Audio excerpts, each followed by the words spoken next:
Welcome. It's episode 41 of the Creative Train podcast. This one is called Breaking Up the Band. I've said it a bunch. All the topics in this podcast are my life's own real lived experience. I don't make up or embellish anything to create a more engaging story. It's the truth, the whole truth, and nothing but the truth. This one is about the dissolution of a creative partnership I was in for the last 8 years, and one which I had actually no idea happened until I saw some social media posts, conveniently not shared by anyone I was involved with in that project, but by the new folks in that group. So this episode is going to be as much catharsis as giving you a heads up on how to move on with a clear conscience. All aboard? So about 8 or 9 years ago, I started gigging again after a long break following the passing of my wife. It was so difficult to move on, but I knew that somehow with the role that music played in my life, that music would be the thing to kickstart not only my mental recovery, but hopefully get me back and energized into songwriting and other creativity. I got a few calls, a few text messages asking if I could sit in, meaning replace somebody who was absent for a gig. And I started doing that, here and there. I filled in on bass and guitar when someone was absent, and it was good. And I felt the fire start to burn again.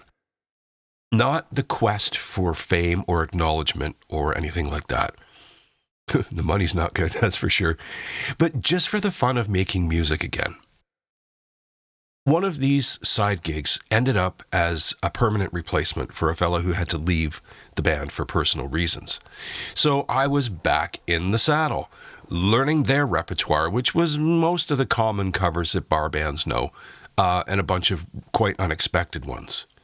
We were not your typical bar band. We were all educated in music, well-versed in theory and performance, and it was such a wonderful thing to be able to discuss arrangements in actual musical terms with my bandmates. It was a lot of fun. Along with the gigs and rehearsals, I was back into songwriting at home, many late nights in my studio. And I wrote and recorded and released an entire album of new material within a year at one point, just during the lockdowns. And I felt like me again, musically, that is. So let's fast forward a bunch now. I did an episode a while back called Ego versus Experience, where I talked about some experiences I've had working with folks who walk the walk and talk the talk, and others who just talk the walk. The fakers. Well, that episode ties into this episode. So again, another little bit of a fast forward. Some of our lineup members changed, and we actually got better. We got tighter, more adventurous in our repertoire. Our momentum picked up, and it was great. I moved from bass to guitar at that point, as one of the other co-front people of the band had to leave. She chose to leave. And a great bass player was readily willing and available to take my chair, so to speak. So, somewhat bit of dis-ease, I agreed. I love playing bass. It's my preferred instrument. So, fast forward a bunch again now, and this new singer decided after a few years that she was now going to leave for greener pastures. I'm not sure what she's done to date since that, but we found ourselves in a bit of a lull at this point. After a couple of years of amazing gigs, we were trying to find a replacement for an amazing vocalist with a range and presence that fit our vibe. And this is where the story starts to get irritating. I would send out messages in the group text, scouting the remaining band members' interest in rehearsals or suggestions for songs that we could do. No reply. I reached out in that same message after a while and asked about moving on just as is with 3 vocalists already. I'm sure we could make it work. Again, nothing. Not even crickets. So I just figured everyone else was not interested or somehow didn't see or remember to engage with the discussion, and I'm trying to build an excuse for them, I guess.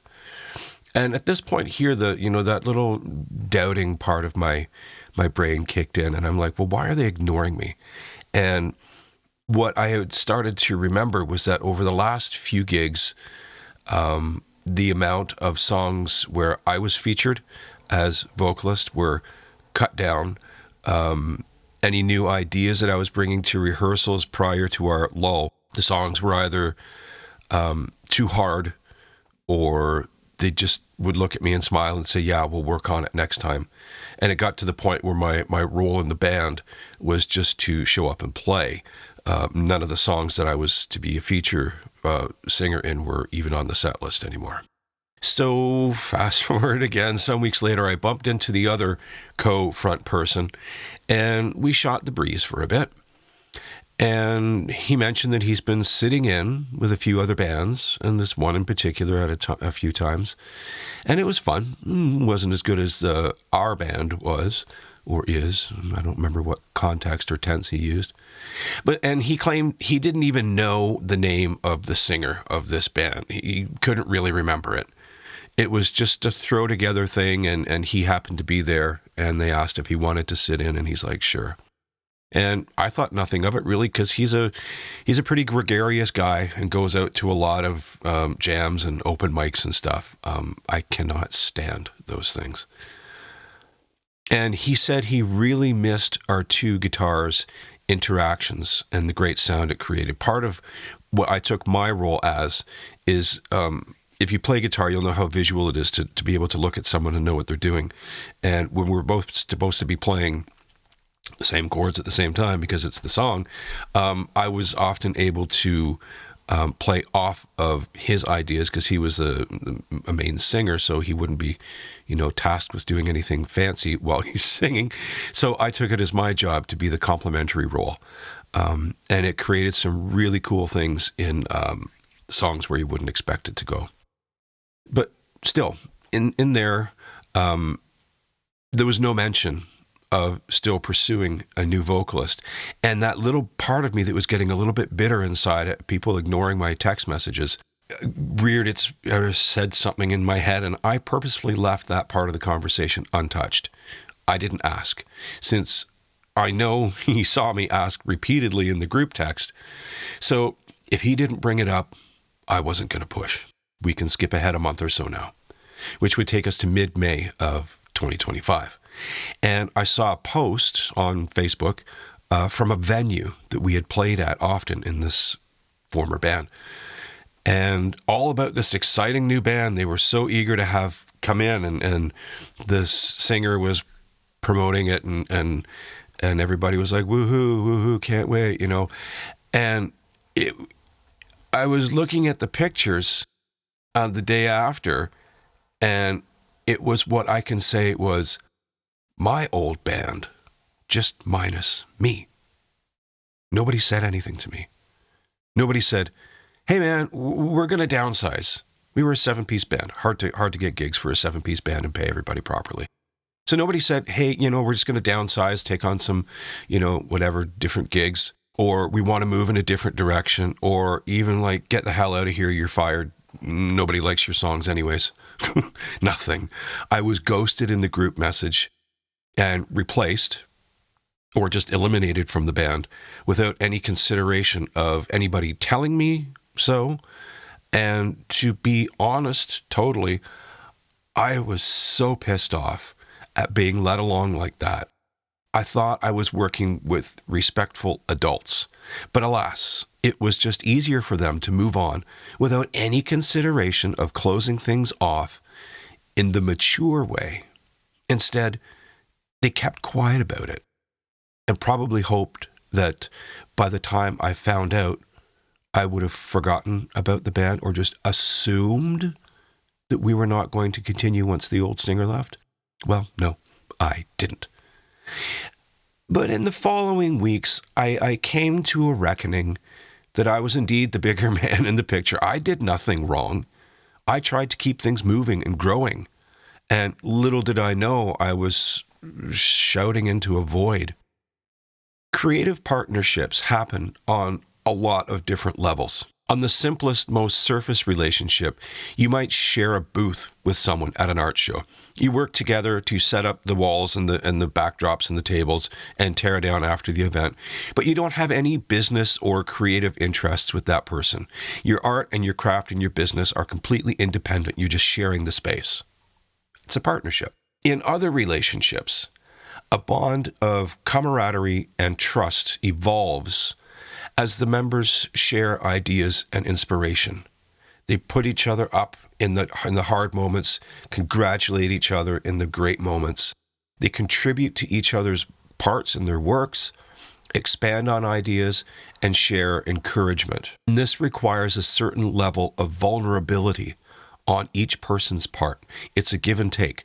But also the joy of creating and having fun requires us to let down some of our guard, to let that fun in and our expression of joy to come out. And when you're comfortable doing that in a group of fellow creators, you have indeed found something worth preserving and cherishing. That's where we were. That's where I thought we were. I get it. We were a cover band. There's a million of those. We played in bars, like the other million, had some corporate events, which were pretty cool, and even did a few big outdoor festivals, far and wide. Again, there's a million bands that do the same thing, and many do it bigger and better than we ever did. All my life, my intuition has told me that I should never rely on others. I've been let down far too many times from friends, employers, an abusive parent, and in other creative partnerships. But this time, I consciously put it all aside. I dug in and invested myself fully just to see what it feels like. And I got burned. Well, that's how I see it anyway. So I'll mention what not to do. The title of the episode is Breaking Up the Band. And I don't think I ever addressed that point head on yet about how to move on. If you've been following along, I think you'll have drawn your own conclusions listening to how this story has unfolded, right? Like what could be done better, what could have been done, shouldn't have been done, whatever. And firstly, it always comes down to communication, not hiding things or having secret conversations.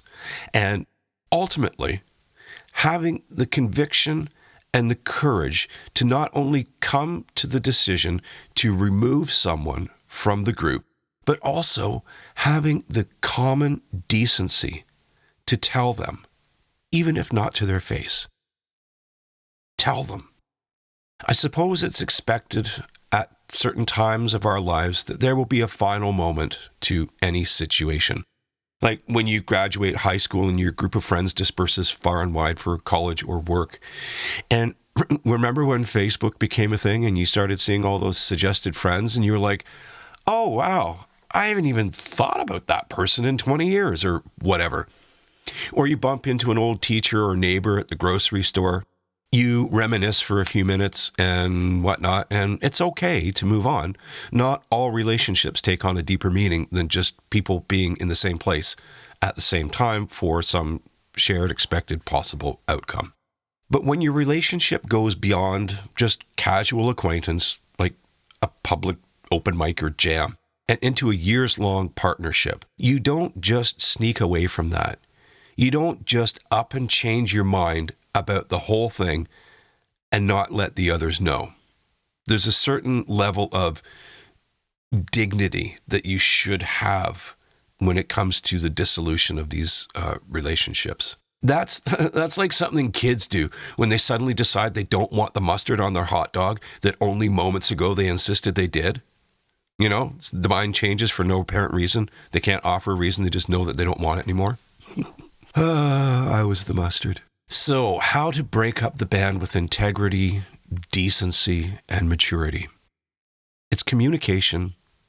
It's respect for your partner or partners and honoring the past and the present accomplishments made in that partnership. Be honest. Be clear. Be direct. Don't make false claims or give false hope or promise. Do it once. Do it right. Do it with honor and respect.